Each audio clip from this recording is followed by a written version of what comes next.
आमदार योगेश टिळेकर यांचे मामा सतीश वाघ यांच्या हत्येला आज तिसरा दिवस। अजूनपर्यंत या सगळ्या प्रकरणामध्ये पुणे पोलिसांकडून कारवाई सुरू आहे। काही संशयितांना ताब्यात सुद्धा घेण्यात आलेला आहे। या संदर्भात बोलण्यासाठी आता आपल्या सोबत पुणे पोलीस आयुक्त अमितेश कुमार सर आहेत। सर, काय नेमकं या सगळ्या प्रकरणामध्ये आतापर्यंत नेमकी पुणे पोलिसांकडून काय कारवाई करण्यात आली? बरोबर आहे, या प्रकरणात युद्ध पातळीवर तपास करण्यात आलेले आहे आणि यामध्ये जे 4 आरोपी आतापर्यंत ताब्यात आहे, अटकची प्रक्रिया सुरू करण्यात आलेली आहे। यामध्ये 3 आरोपी जे प्रत्येक गाडीमध्ये होते ज्यांनी किडनॅपिंग आणि मर्डर केले त्यांना अटक करण्यात आलेली आहे। एक आरोपी त्यापैकी फरार आहे। यामध्ये प्राथमिक तपासमध्ये एका शेजारी राहणारे व्यक्ती यांचे काही वैयक्तिक वादामुळे त्यांनी इतर 4 आरोपीला सुपारी दिला होता। या केसमध्ये 120B क्रिमिनल कॉन्स्पिरसी लावण्यात आलेली आहे।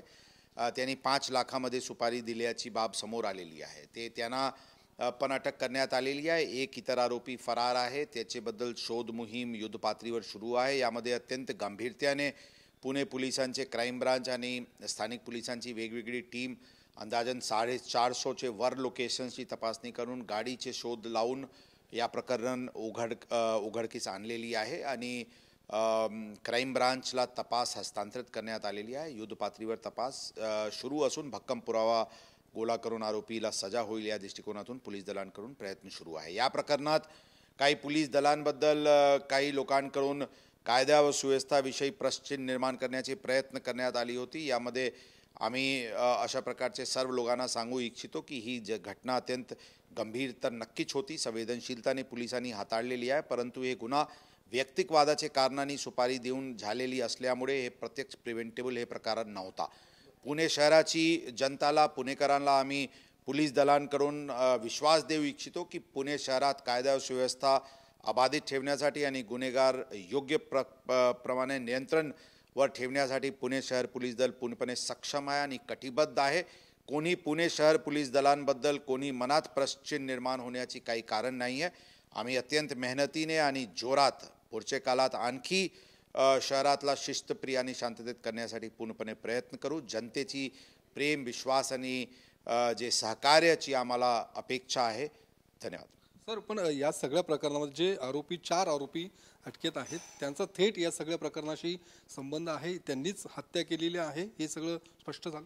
100% 100% स्पष्ट झालेले आहे। पूर्णपणे पुरावा असल्यामुळेच अटकची प्रक्रिया सुरू करण्यात आली होती। काल दुपारीच यांना ताब्यात घेण्यात आला होता। वेगवेगळी पथक त्यांना इंट्रोगेट केलेली आहे। जे गाडी वापरण्यात आली होती त्याच्याबद्दल पण मला विश्वास आहे लवकरात लवकर ते पण रिकवर होऊन जाईल आणि पुरावा अनुषंगानेच अटक करण्याची प्रक्रिया। अजून किती आरोपी या सगळ्या एक आतापर्यंतच्या तपासामध्ये एक आणखी आरोपी आहे जे सध्या फरार आहे, ते अटक करण्याची प्रयत्न सुरू आहे। सर, या सगळ्या प्रकरणाचं कारण काही कळू शकलं की कुठल्या कारणात? आतापर्यंतचे प्राथमिक तपासामध्ये वैयक्तिक वादामुळे हे घटना हे सुपारीची प्रकार झालेली आहे। इतर पुढे तपास सुरू आहे।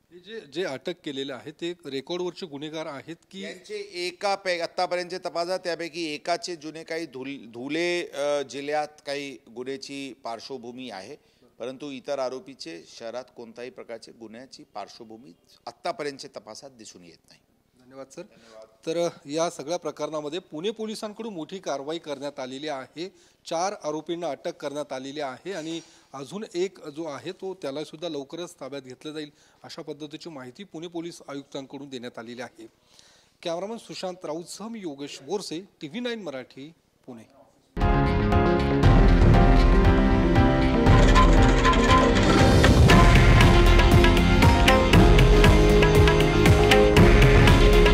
हे आहे देशातील नंबर 1 न्यूज नेटवर्क आणि आपण पाहत आहात TV9 मराठी।